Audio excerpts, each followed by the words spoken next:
couple who called me, 2 or 3, who said they are coming in, so just maybe give it 2 minutes, 2 or 3 minutes.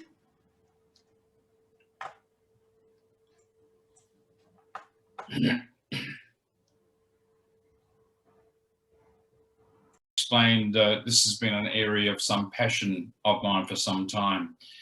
Before I start, I just want to check. I apologize that my computer is facing this way. I'm now looking at you straight on, but I also have a larger monitor that I tend to work on. So if you're looking at the side of my head, please forgive me, just that it's easier to work up the big screen.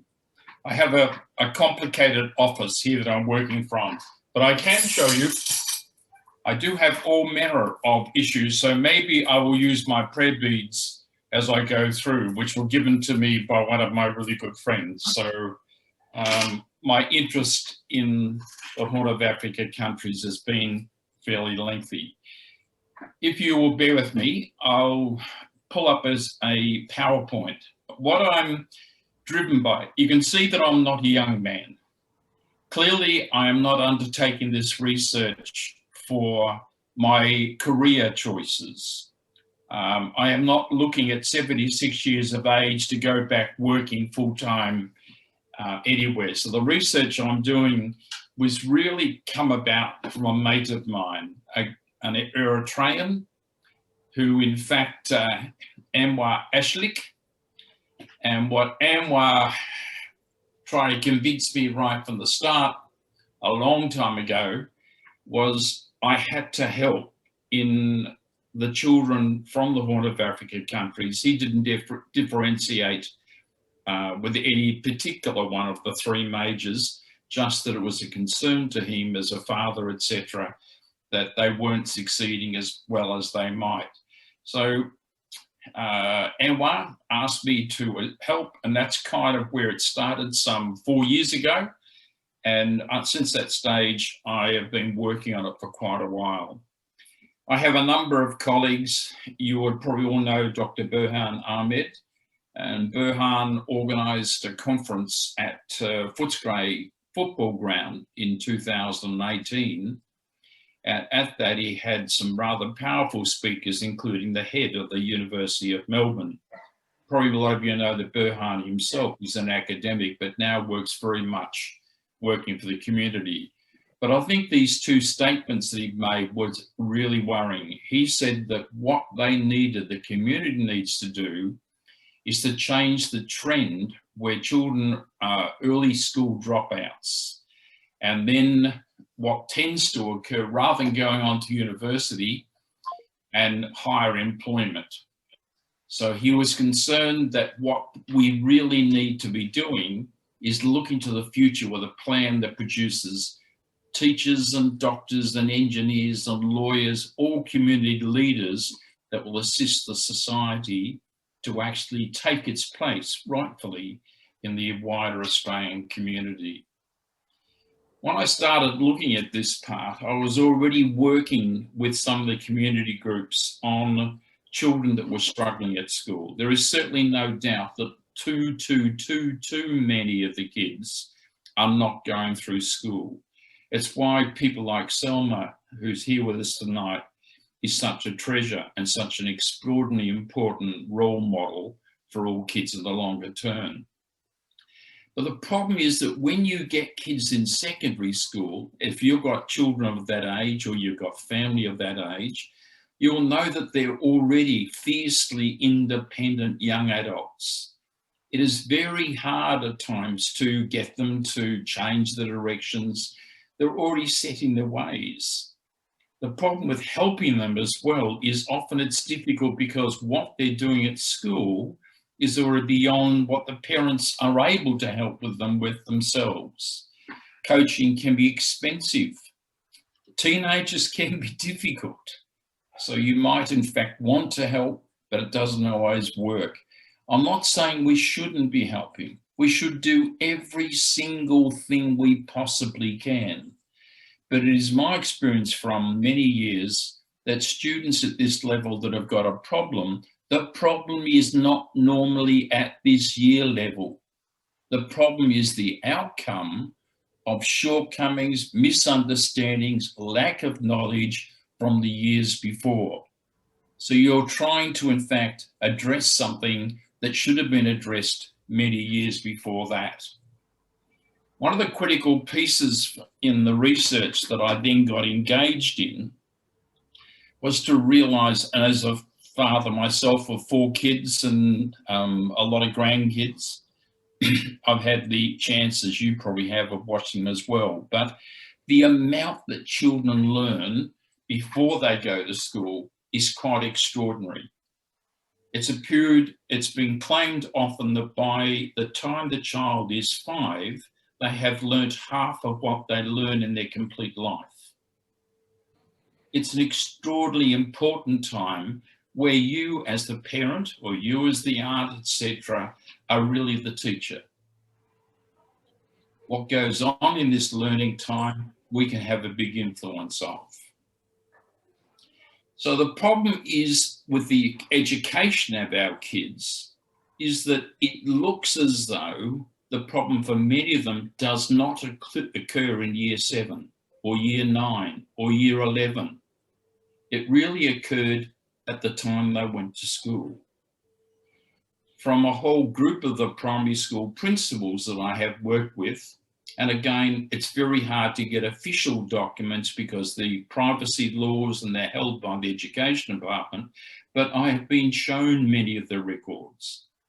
And what the parents, the principals are telling us is that we should be focusing, I should focus more upon the needs of children who are about to start school, because for many of the children from the Horn of Africa, the kids are arriving at school without what the principals think are the minimum understandings required to start school. And the scary feature with this thing is that if they don't have this information, it has a long-term impact. What I don't understand, and it annoys me, and one of the reasons that I'm doing this research is why doesn't the education system address this problem? Why don't we run special prep grades, transition years for children from different groups that just need an alternative route to get started? I suspect the issue is money, and this other issue is that there are so many different need groups that they just don't want to buy in. What I'm hoping for my research is that I can actually use it to leverage the government to make some changes. The critical thing in my whole research is the realization that each one of us with our kids can have such a huge impact on the child's success. And we do it when we're at the bottom, the very youngest part. We're not trying to do it when the kids are learning algebra or learning stuff to do with biochemistry and genetics or looking at Shakespeare or whatever. We're doing it where the knowledge is really low for us as adults, and we can be such an important assistance in the kids' learning. A second part of the research that I really found interesting, and I want to come back, is that too often for groups, they think what teaching a child is getting the child to learn to memorize things. It's not. It's certainly not like, it's not like shoveling new information into the child and making them eat it. It just doesn't work. They're not empty vessels that we pour information into. The learning has got to occur by the child who in fact constructs their own understandings. So it's extraordinarily widely agreed. By the way, the research on how children learn since about 1950 has been extraordinary around the world. So we have huge amount of knowledge on how children learn, and all agree that children actually construct understandings, and they do this through the learning, the everyday life that they have. You don't have to sit them down every morning for 2 hours and make them learn something.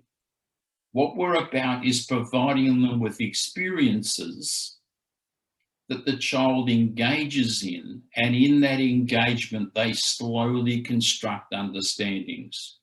I love the one from my twins, who are now in their 40s, by the way, older than most of you.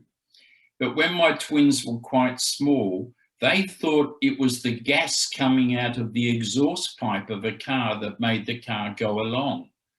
That's what happens with a jet plane. It squirts out the back and the plane goes forward. So the gas coming out of the exhaust pipe on the cars must be the reason for the cars moving forward. So they construct, and they see the cars, they see the air come out, they see the car move. But slowly over time, they refine this understanding. Other things happen that go, hang on, this doesn't fit with my understanding. I need to change what I understand.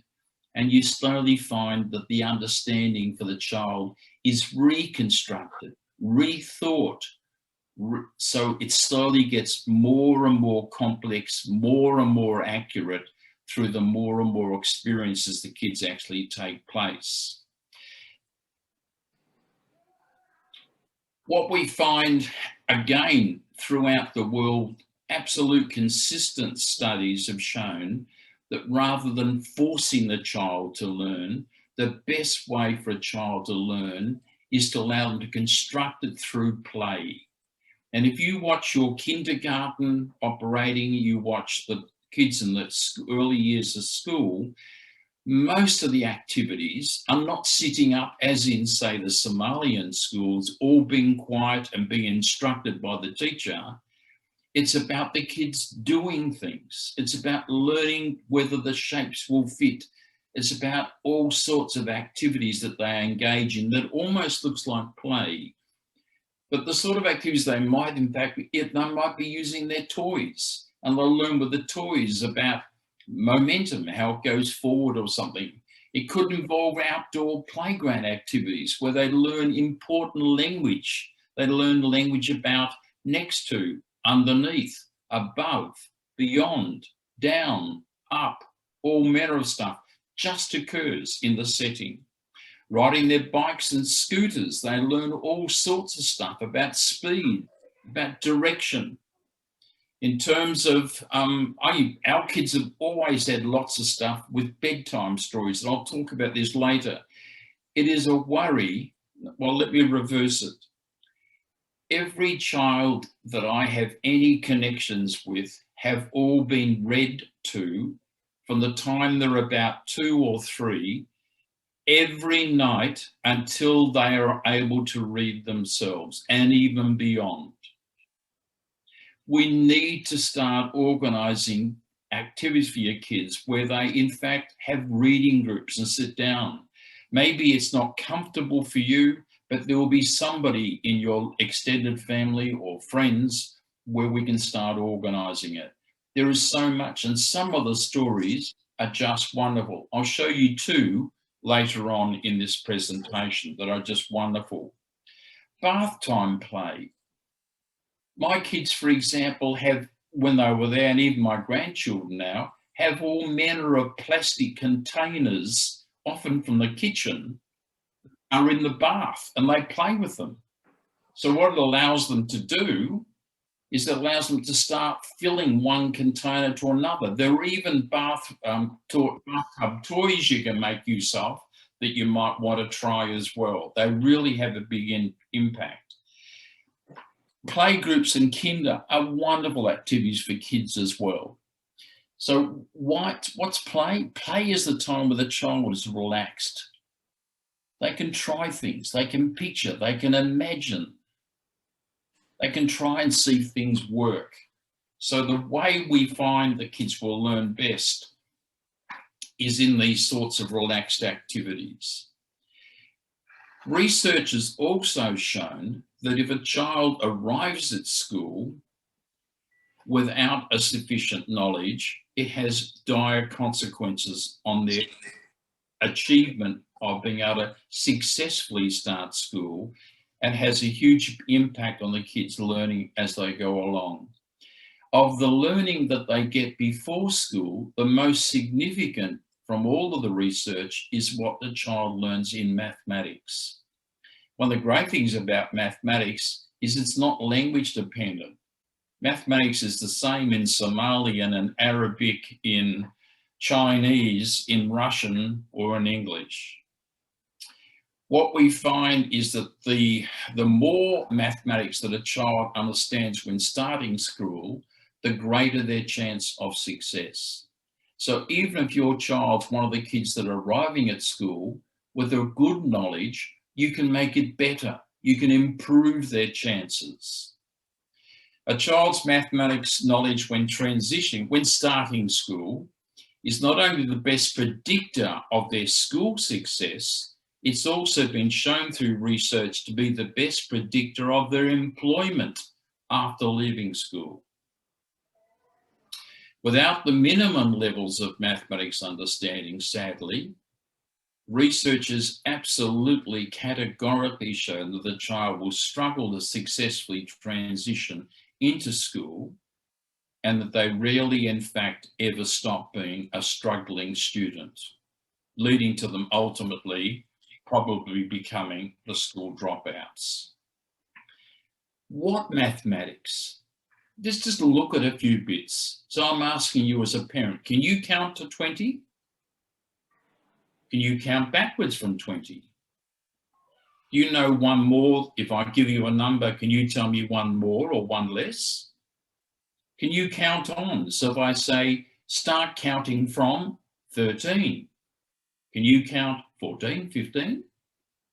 Do you know what ordinal number means? Perhaps not by the word, but it's where we use the numbers to say you're first, I'm second, you're third. When you're doing measurements, can you actually decide which one's bigger by picking them both up? Or can you do it by, in fact, putting something across them and saying, which one's bigger? That one or that one? This one. So can you do that? Can you, in fact, name shapes, simple ones? Can you tell me what a triangle is, or a square, or a rectangle? Can you tell me if it's likely to be sunny tomorrow?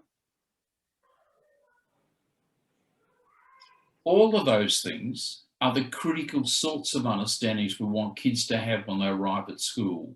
You know them absolutely backwards, so that you as a parent know every single thing that a child will need to know to be successful. So you are a perfect person because you're there, because you can see them playing, you know their interests, and you have the mathematical skills to be able to make the difference. Making the difference. A huge piece of research has been spent around the world. Norway is one in particular, so is the US, New Zealand's another one, where we've been looking at the role of the parent. And what we have found is the parent has a really important role.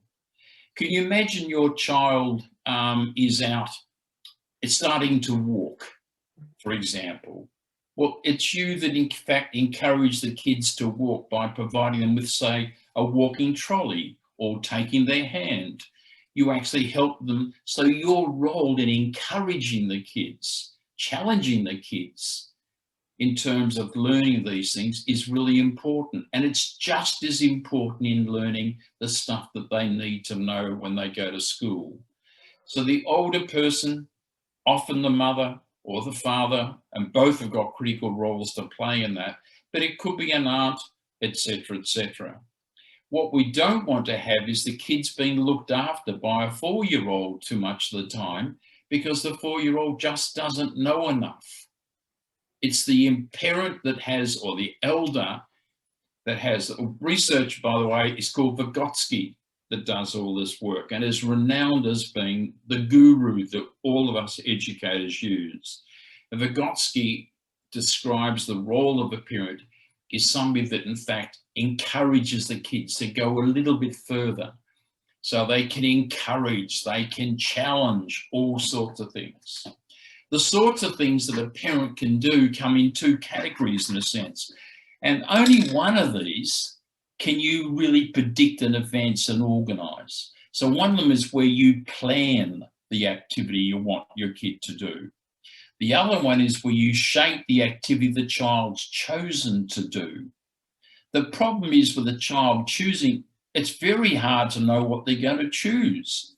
And often they might change what they're doing multiple times in a short period of time. So let's look at these two.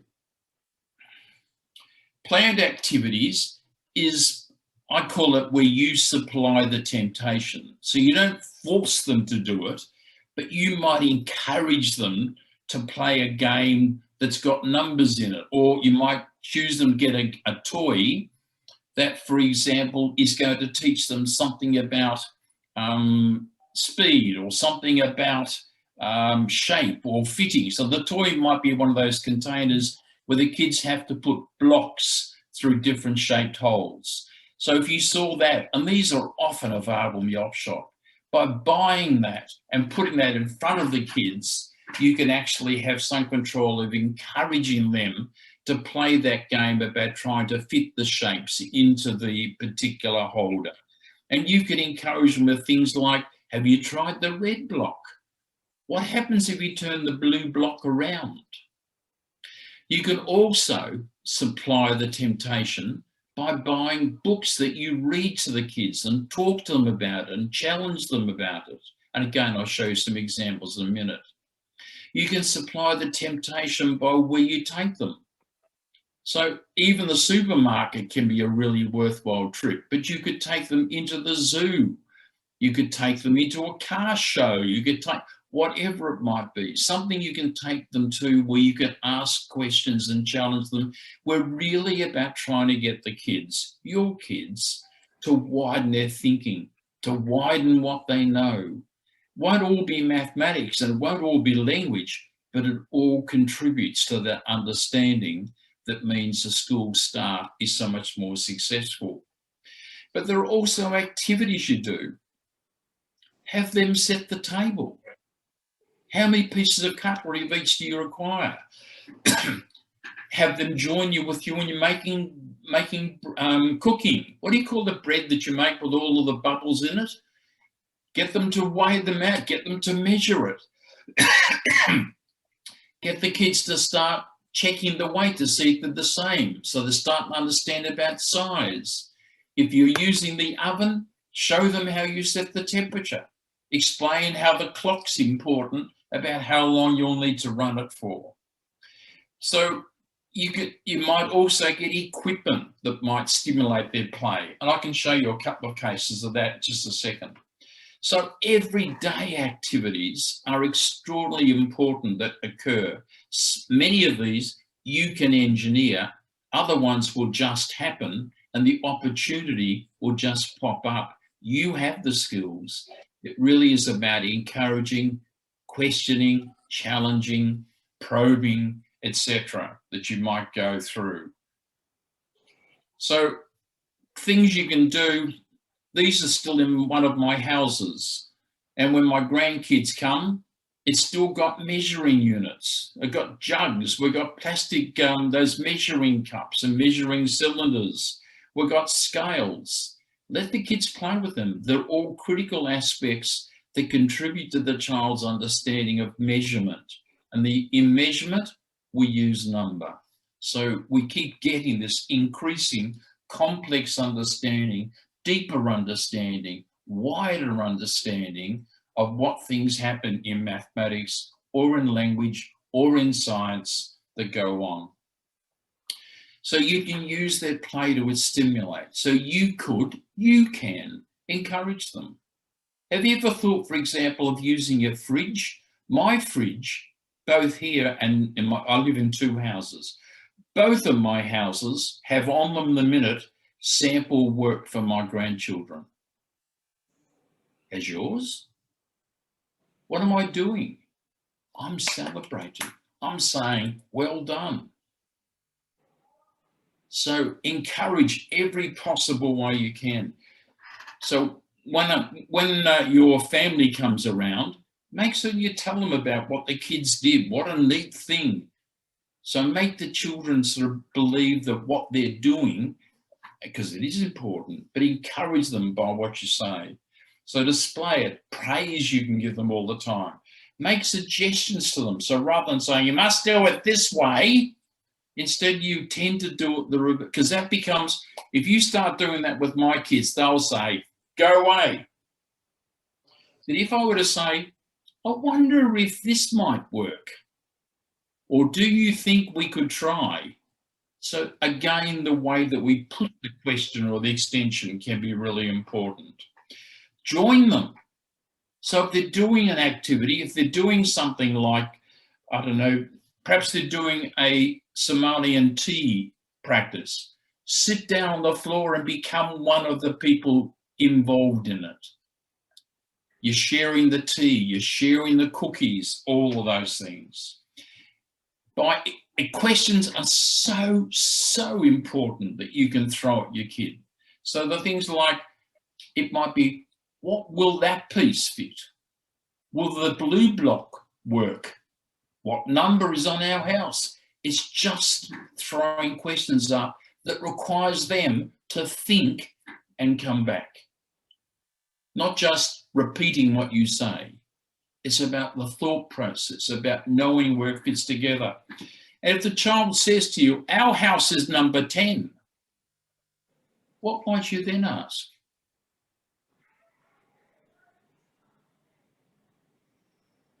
I could ask, can you show it to me? Can we make the numbers? Can you draw it for me? What numbers on the house next door do you think? What numbers on this house across the road?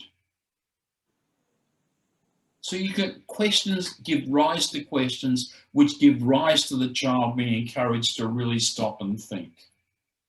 So the sorts of things that might happen if you've constructed it.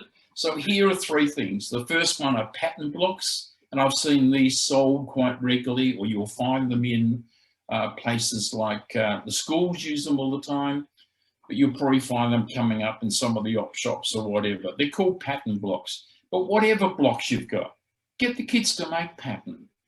Pattern is the single most important step in mathematics. Without pattern, there is no mathematics. Mathematics is basically the study of pattern. But you might have that shapes board I was talking about before, so the kid's struggling and getting annoyed. Sometimes just a hint. What would happen if you try the green block? Or what happens if you turn the red one around? Where else might it fit? Just the little hints rather than telling them what to do. If the kids are playing jigsaws, and there's some wonderful jigsaws that you can have for kids as small as 4 or 3, and you can borrow these from libraries. All the stuff I think you're seeing here, go and check your local library. I know that Halima was just such a regular, I think she must have been given a long service medal by the library because she took her kids there so often. It's free, and they have wonderful stuff. By the way, if you looked on the internet, if you go and look at, there is probably 1 million activities for each one of your children now.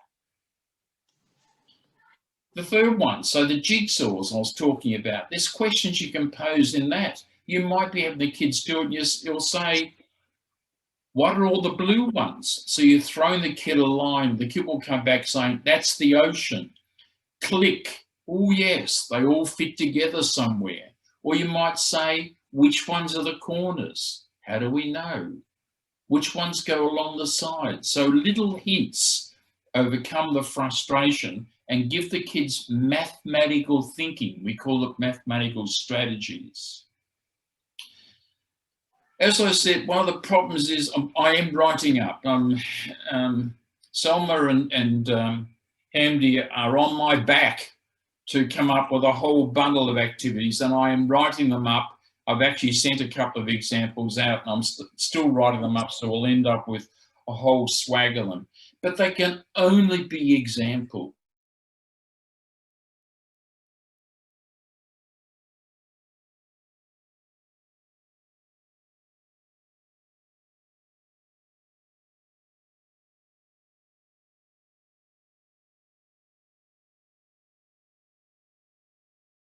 take the minute and ask a question, or get the child to explain, or make an extension. But here's some that I've shown before, so apologies to those that have been here before, but I'll do it again. Baking. I love with the baking bit, so here you've got a whole little cakes. I don't know what we do in Somalia in terms of these things, but there's got to be some similarity. And that when you see those Smarties, when you call them 3Ms on the top of the little cakes and the icing, that's a really important piece of mathematics as well that we call subitizing. So it's where you're able to look at a group like that one, like the one